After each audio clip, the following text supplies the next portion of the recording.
Bonjour à toutes et à tous, bienvenue dans cette nouvelle édition de Rencontre. Voilà, on parle de plus en plus souvent de la Chine, c'est normal. Dans un monde globalisé, la Chine, deuxième puissance économique du monde, c'est incontournable. Mais plus on en parle, j'ai l'impression, moins on le connaît. Ce pays compliqué, immense, quelquefois difficile à comprendre. C'est à cause de ça que j'invite souvent les journalistes pour venir parler de la Chine, de leur Chine. Quand on parle de la Chine, on ne peut pas ne pas parler des sinologues aussi. Des sinologues, des gens professionnellement qui étudient la Chine.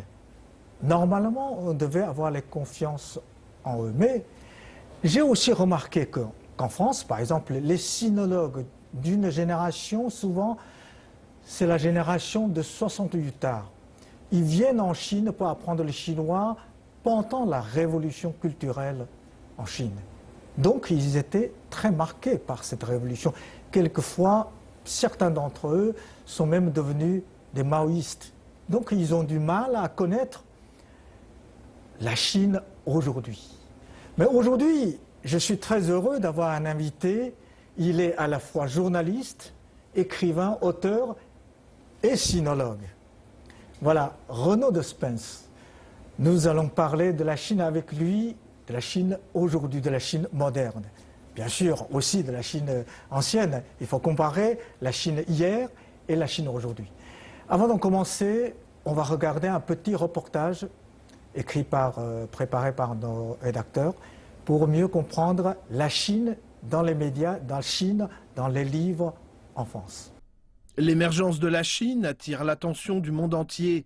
Pas une décision politique ou une évolution de la société chinoise qui ne soit désormais discutée et analysée par les médias étrangers. Et si le regard extrêmement critique et subjectif de certains médias étrangers sur la Chine donne aux populations des pays occidentaux une image souvent tronquée du pays, les efforts continus de la Chine pour s'impliquer de manière positive dans les affaires du monde commencent à porter leurs fruits au sein de l'opinion publique internationale.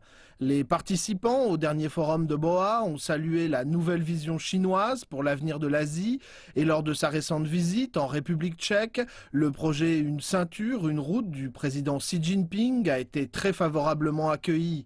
Les observateurs internationaux sont de plus en plus nombreux à croire en l'apport positif de la Chine pour l'Asie et la planète en général. Dans un contexte où la croissance mondiale demeure faible, les médias étrangers sont désormais à l'écoute des moindres signaux envoyés par la Chine. Une influence économique toujours plus importante de la Chine, qui est aussi devenue son outil de soft power le plus efficace à travers le monde. Bonjour Monsieur Renaud de Spence, vous êtes journaliste, écrivain, auteur et sinologue. Merci d'avoir accepté notre invitation pour venir ici sur notre plateau pour parler de la Chine.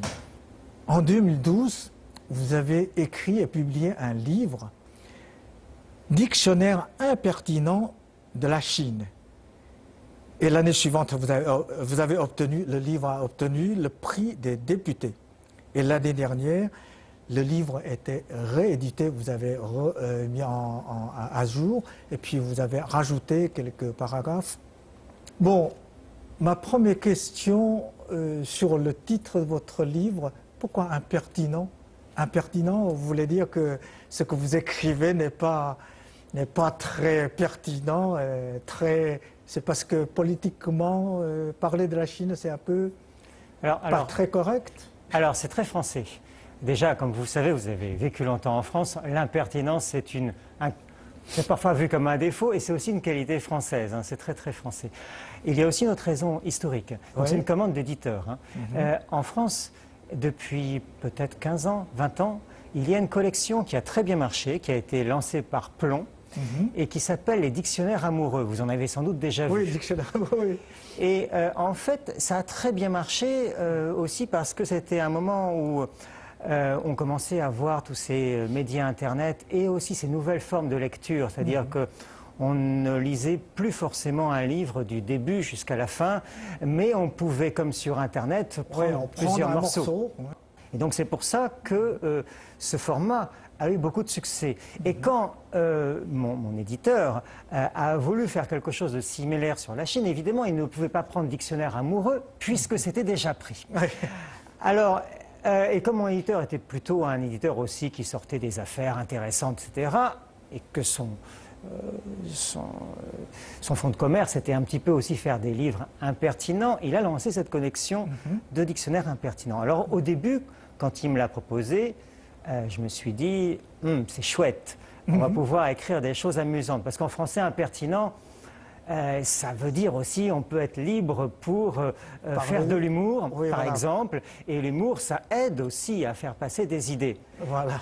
Et ensuite, dans l'écriture, je me suis rendu compte que c'était beaucoup plus compliqué. Parce que l'humour, c'est pas universel. Alors, comment avoir un équilibre, pas être grossier. Alors, évidemment, impertinent, là, sur la Chine, ça veut dire quoi? Ça veut dire qu'on va dire des choses auxquelles on ne s'attend peut-être pas. Que les médias traditionnels ne parlent pas? Oui. Voir des petits... On peut faire... J'ai des petits articles qui sont très courts et qui sont des gags en français. Hein. Par exemple, j'ai l'article petit, parce que... Alors, c'est pas pour les Français. Hein. Quand vous voyez, la plupart des Occidentaux croient, pour une raison historique, parce que l'immigration chinoise vers l'Occident a d'abord été une immigration du sud de la Chine, croient que les Chinois sont petits. Et donc, à petit, j'ai juste mis la taille moyenne des Chinois et on se rend compte qu'elle est plus élevée, qu'elle est plus haute que celle des Français. Oui, si c'était un Chinois du Nord. Mais même en général, les Chinois sont un peu plus grands que les Français. Ils ont 2 cm de plus en moyenne. Donc les Chinois ça ne c'est peuvent une nouvelle pas... que je ne savais pas. Donc impertinent, ça me permet aussi de faire des petits articles très courts comme ça, qui servent un petit peu à respirer dans nos lectures de choses plus sérieuses aussi. D'accord, bon. Alors, plus sérieusement, est-ce que les Français s'intéressent vraiment à la Chine? Alors, si vous j'ai fait une petite comparaison avec les autres pays occidentaux. Et j'ai l'impression que les Français sont probablement le peuple occidental qui s'intéresse le plus à la Chine. C'est parce que le sinologue, ce mot même, était inventé par les Français. Oui, alors il y a plein de raisons historiques qui remontent très très loin, qui remontent au Moyen-Âge, qui remontent au XIIe siècle. XIIe siècle, on parlait déjà de la Chine? Les premières mentions de la Chine en Europe, alors à part, on sait qu'il y a eu des contacts avec l'Empire romain, mais ça n'a pas donné beaucoup de postérité intellectuelle, on va dire. Hein. Les premières mentions de la Chine et de ce qui se trouve donc, dans cette région Chine, Mongolie, etc., extrême orientale de l'Asie, se trouvent au XIIe siècle, en France, dans 2 livres. Dans 2 livres qui sont ceux qui sont parmi les plus copiés dans les bibliothèques royales et princières. Alors le premier, entre guillemets, la meilleure vente de l'époque, c'était, comme vous savez... Marco Polo. Marco Polo. Voilà. Il est italien, mais il a publié son livre en France. Oui, et puis vous savez que même aujourd'hui, quand on travaille sur le texte de Marco Polo, les textes en français sont même parfois les plus authentiques par rapport aux différentes versions. Et c'est par les textes en français de Marco Polo que la Chine a été connue dans toutes les cours princières d'Europe. À l'époque, il n'y avait pas beaucoup de livres, ils étaient précieux. Et donc, les bibliothèques royales faisaient la liste de tous les livres. Donc on sait que c'était le livre le plus possédé et le plus lu. Et c'est ce livre-là qui a fait que les Occidentaux, et en particulier les Français, se sont pris une sorte d'amour pour la Chine. Parce que si vous lisez le livre de Marco Polo... Bien sûr, il a marqué une génération. Et surtout, il a beaucoup d'empathie. C'est-à-dire que vous pouvez comparer avec d'autres écrits. Il y a eu des ambassades qui ont été envoyées en Mongolie et en Chine, aussi au XIIe siècle, par Jean Duplan-Carpin, Guillaume de Rebrouck, par exemple. Hein. Et quand on compare le récit par rapport à celui de Marco Polo, alors le récit est très intéressant aussi, hein, mais il y a beaucoup moins d'empathie. Hein. Pourquoi? Parce que ce sont déjà des hommes mûrs. Ce sont des hommes mûrs qui sont envoyés et qui ont aussi les préjugés de l'époque, etc. Marco Polo, il est parti de Venise à 12 ans. 12 ans. À 12 ans. Donc, pour lui, c'est un nouveau monde. C'est un nouveau monde et il l'a vécu, il l'a décrit avec des yeux qui sont un peu différents. Et en plus, alors il y a une polémique, mais oui, il s'il est arrivé ou pas, la Grande Muraille, pourquoi n'existait pas dans son récit? Oui, mais bon, a priori, moi je crois plutôt que la plupart des choses sont vraies. A priori, il est en plus resté longtemps. Oui. Hein, voilà. Et le deuxième livre, alors ça c'est le premier livre, hein, le premier. Et le deuxième livre dont on parle beaucoup moins, et qui est beaucoup moins connu, le deuxième livre qui était possédé dans les bibliothèques, c'était des livres sur la vie d'Alexandre le Grand. Et Alexandre le Grand, c'était le souverain modèle de tous les rois et les princes du Moyen Âge occidental. Or, dans ces vies qui étaient un peu légendaires, il y avait une mention indirecte de la Chine. Oui, c'est ce que vous avez dans votre dictionnaire, c'est lorsque vous parlez de perles jaunes, c'est ça? Oui, et de sinophobie. C'est-à-dire qu'Alexandre le Grand, le meilleur souverain selon la mythologie occidentale, est arrivé jusqu'en Afghanistan, enfin le moderne Afghanistan. Donc au-delà, c'est le barbare. Pire que les barbares. Pire que les barbares. Ce ne sont pas des hommes.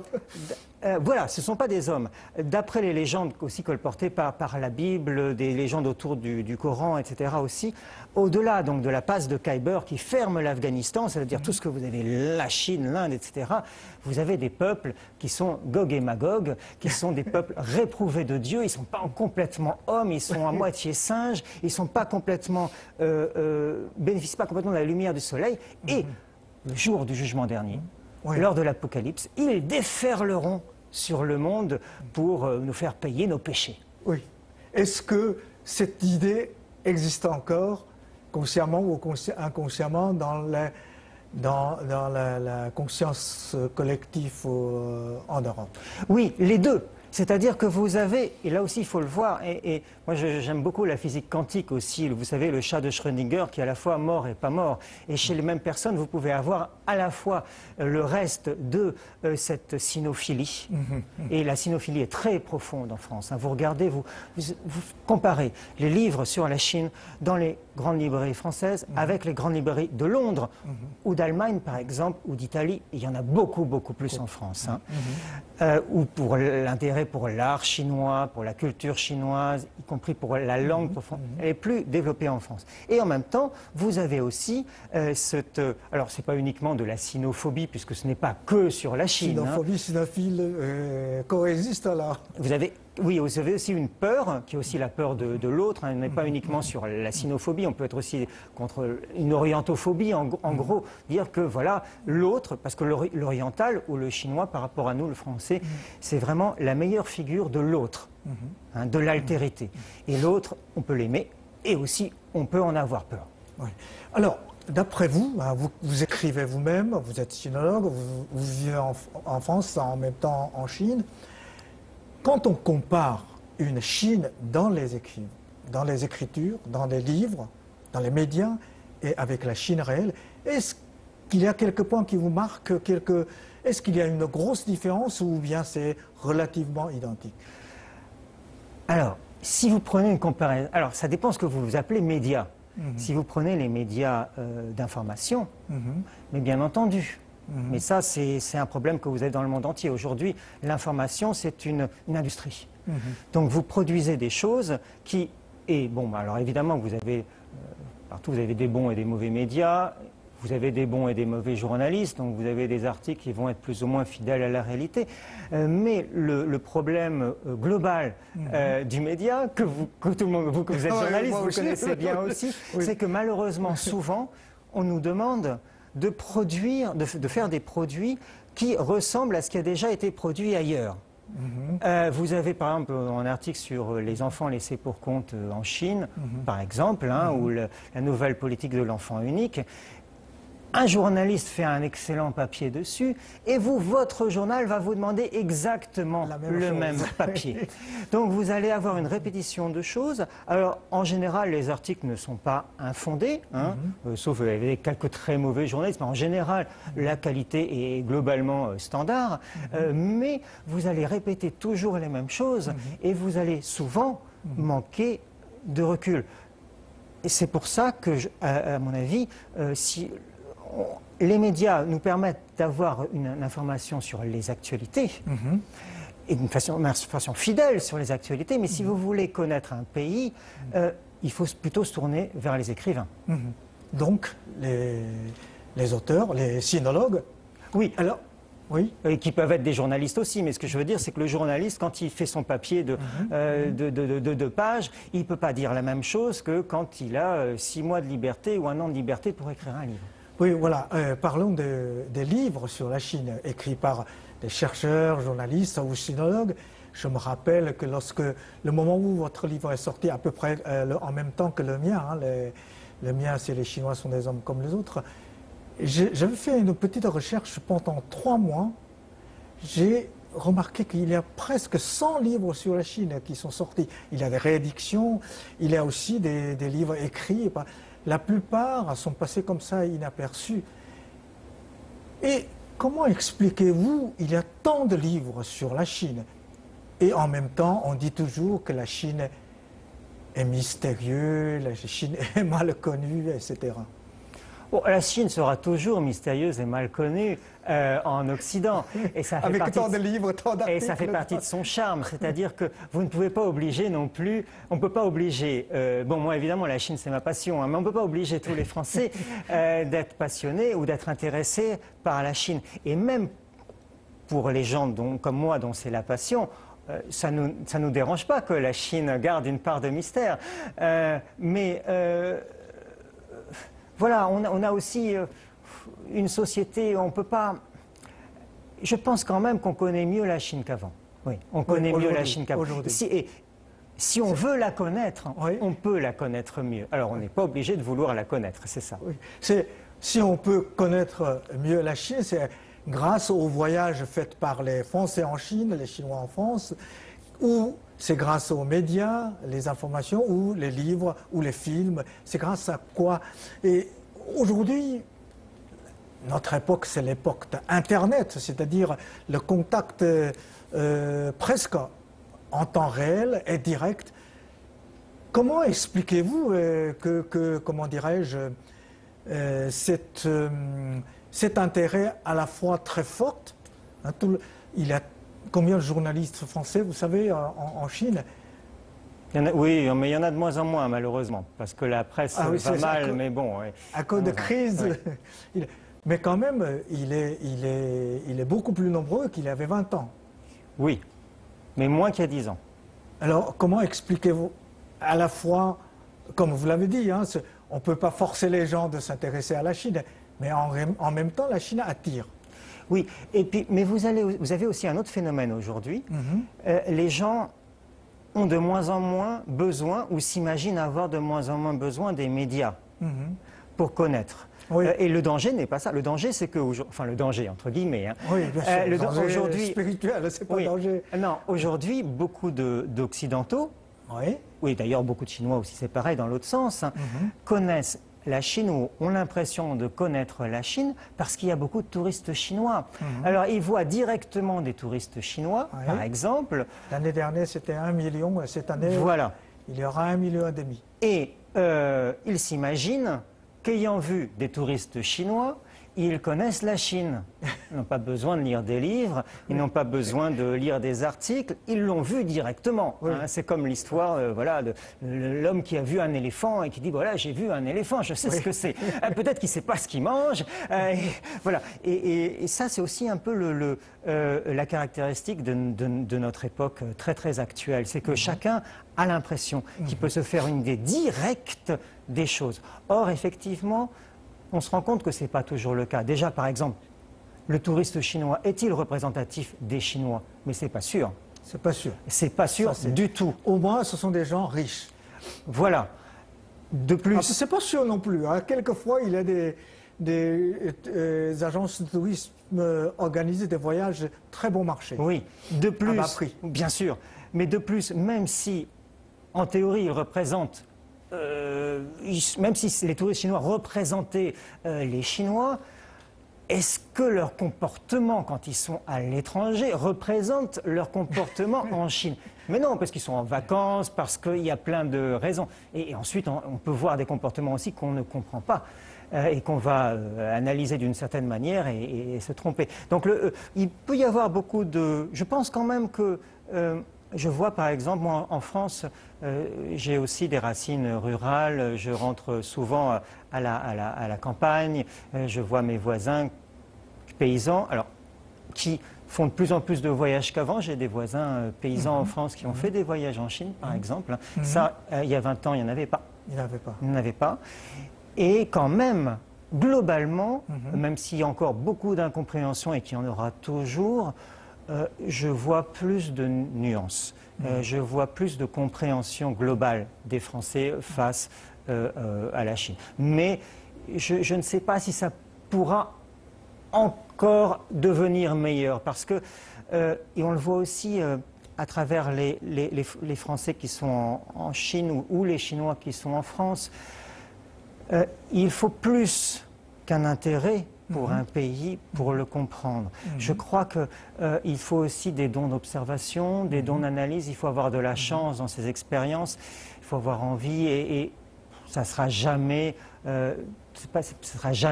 tout le monde qui pourra avoir accès à cette compréhension. Et même ceux qui comprennent ne comprendront jamais tout non plus. Oui, oui.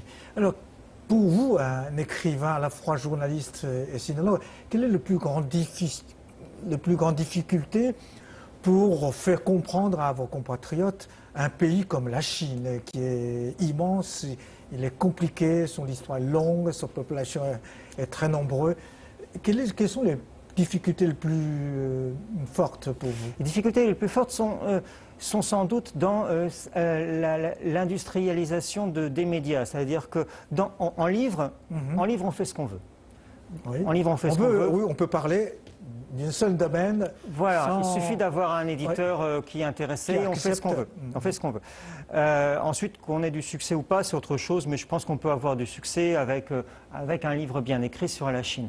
En revanche, effectivement, quand on est dans des formats de médias courts, c'est-à-dire l'article, l'interview radio ou l'interview télévision, par exemple, c'est vrai que là, c'est difficile parce qu'on a, entre guillemets, on a du mal à vendre la Chine, quand on veut raconter des choses qui ne sont pas des choses qui ont déjà été racontées par le South China Morning Post, le New York Times, etc. C'est-à-dire vendre des choses que dans le cliché des gens, dans la tête des gens, les clichés déjà existaient, c'est ça? Oui, et on trouve le même problème avec les médias chinois sur les occidentaux, c'est-à-dire que souvent quand même, le rédacteur en chef ou la personne qui vous invite pour vous interviewer, elle attend que vous donniez certaines réponses. Voilà, une France, les Français romantiques par exemple. Oui, les Français romantiques. Et pourtant, ce n'est pas un mauvais sujet. J'ai travaillé aussi sur ce sujet et je trouve par exemple que les Français, effectivement, les Chinois disent que les Français sont romantiques, les Français sont vraiment romantiques et quand les Chinois disent ça, en fait, ça veut dire aussi quelque chose sur les Chinois. C'est-à-dire que les Chinois sont beaucoup plus romantiques qu'ils ne le croient. Dans la culture chinoise traditionnelle, il y a un romantisme qui a disparu après, après notamment après la Révolution de 1911, etc. Il a fallu être anti-romantique, très matérialiste, etc. Mais dans l'âme chinoise, il y a du romantisme. Et quand ils disent que les Français sont romantiques, ils parlent aussi d'eux-mêmes. Donc, pour comprendre une Chine aujourd'hui, il faut être méfiant des médias, alors, même des écritures aussi. Est-ce qu'on peut conclure comme ça? Mais ça dépend ce qu'on veut connaître. Quand même, si on veut connaître les informations, si on veut connaître ce qui se passe, voilà. Je dis avoir une image un peu complète. En tout cas, ce n'est pas suffisant. On va dire. Non, je pense qu'il ne faut pas se méfier. Il faut juste se dire que les médias produisent quelque chose de standard et qui va être à la surface des choses. Et évidemment, si on veut comprendre un pays, eh bien, déjà, il faut apprendre la langue, je pense. Au moins quelques rudiments. On n'est pas tous obligés d'être excellents en langue. J'ai vu des personnes qui ne connaissaient pas bien le chinois et qui, par leur don d'observation, par leur empathie, par leur intelligence, arrivent à comprendre beaucoup de choses. Mais il faut voir ça, il faut voir ses qualités. Et ce n'est pas une question de métier, et ce n'est même pas tellement une question de médias, c'est une question de qualité personnelle. Oui, ça me rappelait que le livre sur la Chine le plus vendu, c'était quelqu'un qui ne parle pas chinois, c'est Alain Perfit, quand il a écrit « Quand la Chine s'éveillera ». Vous vous rappelez? Oui, oui, mais ça c'était aussi... Il y a beaucoup de livres qui sont écrits sur les étrangers, en guillemets, mais qui sont pour les autochtones. Quand la Chine s'éveillera, c'était aussi un moyen de parler aux Français. De toute manière, c'est un homme politique, Alain Peyrefitte. Et bon. Il est académicien aussi. Voilà. Et quand vous parlez apprendre le chinois, je me rappelais une autre information, c'est que votre ancien président, Valéry Giscard d'Estaing, il est académicien aussi. Il apprend le chinois après sa retraite, en fait, avec l'âge. Hein, c'est vraiment très courageux. Et maintenant, on peut dire qu'il est un ancien président français qui parle chinois. Vous êtes très généreux avec lui. Personne ne le comprend quand il parle chinois. Ah bon? En fait, ça fait partie... Ah, vous êtes très sévère envers votre président. Je suis impertinent, le dictionnaire impertinent de la Chine. Non, je l'ai rencontré aussi quelques fois. Et lui, c'est plutôt... C'est pas qu'il parle chinois. C'est qu'il il fait l'effort de faire préparer des discours en chinois pour un auditoire chinois. Donc c'est flatteur pour la Chine. Hein. Ça veut dire qu'il veut essayer de communiquer avec les Chinois, mais il ne parle pas chinois. Bon, avec vos anciens dirigeants, par exemple, tout le monde sait que le général de Gaulle s'intéresse beaucoup à la Chine. Hein. Tout le monde sait que le président François Mitterrand avait écrit un livre sur la Chine, sur la révolution chinoise, durant des années 50. On savait aussi que le président Jacques Chirac s'intéresse beaucoup à la Chine, à l'antiquité chinoise. Mais aujourd'hui, votre président actuel, par exemple François Hollande, avant d'être élu, il n'est même jamais posé le pied sur le sol chinois. Est-ce que la Chine n'intéresse plus la nouvelle génération politique? Ou bien c'est très bizarre, non? Le mouvement est l'inverse. Alors, en réalité, seul Jacques Chirac avait véritablement une passion et une compréhension, les deux, de l'Asie. Aujourd'hui, vous avez raison, mais il ne s'agit pas que de François Hollande. Hein. Vous parcourez l'ensemble de l'échiquier politique. Vous prenez même des gens, même les gens qui sont les plus proches de la Chine, entre guillemets, comme Jean-Pierre Raffarin, c'est un hasard. Avant, ils ne connaissaient pas la Chine. Et aujourd'hui, ils ne connaissent pas le chinois. Vous n'avez aucun ministre français qui parle chinois, par exemple. Quand vous comparez aux Américains, c'est assez flagrant. Hein. Vous avez 2 ou 3 ministres américains qui parlent le chinois, pas des Français. Et ça, c'est dû à une raison simple. Malheureusement, c'est qu'en France, pour être homme politique, vous avez un cursus honorum qui passe par Sciences Po l'ENA, et que vous ne pouvez pas, au contraire, par exemple, des États-Unis, vous ne pouvez pas vous permettre d'aller passer 1 an à l'étranger sans rien. Vous êtes toujours obligé de vous intéresser à la politique française. D'accord. Et du coup, c'est une limite, effectivement, qui va changer. Pourquoi ça va changer? Vous savez, parce qu'aujourd'hui, depuis 10 ans, vous avez des cours de chinois dans beaucoup de collèges et lycées français. Ce qui veut dire que les hommes politiques français qui arriveront au pouvoir dans 10 ans, dans 15 ans, il y en aura beaucoup qui auront appris le chinois, qui parleront peut-être pas, mais qui auront appris le chinois. Mais il faudra attendre 10 ou 15 ans. 10 ou 15 ans. Bon, 10 ou 15 ans, la Chine a beaucoup de patience. Hein. Vous savez, la Chine a 4000 ans d'histoire. Bon, 10 ou 15 ans, c'est une formidable nouvelle. Alors, vos prochains livres, toujours sur la Chine, vous continuez à écrire? Alors là, je suis en train de terminer un livre sur le chinois parlé. C'est-à-dire un manuel pour apprendre le chinois qu'on parle dans la rue. Oui. Pas seulement le chinois des livres, pas seulement le chinois Piaojun. Enfin, si, j'écris un livre sur le chinois standard, mais le chinois vraiment tel qu'on l'entend. D'accord. Voilà, ça c'est... Pour comprendre l'autre, il faut d'abord parler leur langue. C'est vraiment une bonne nouvelle. Bon, merci beaucoup. J'espère que vous inviterez encore, parce que la Chine, c'est un sujet, je ne dis pas éternel, mais enfin un sujet qui intéresse. Bon, merci beaucoup d'avoir accepté mon invitation. Et merci aussi pour votre dernière bonne nouvelle. Et j'espère qu'on puisse se voir très rapidement. Merci. Bon, merci aussi pour nos téléspectateurs, nos chers téléspectateurs. Merci pour votre fidélité et à la prochaine.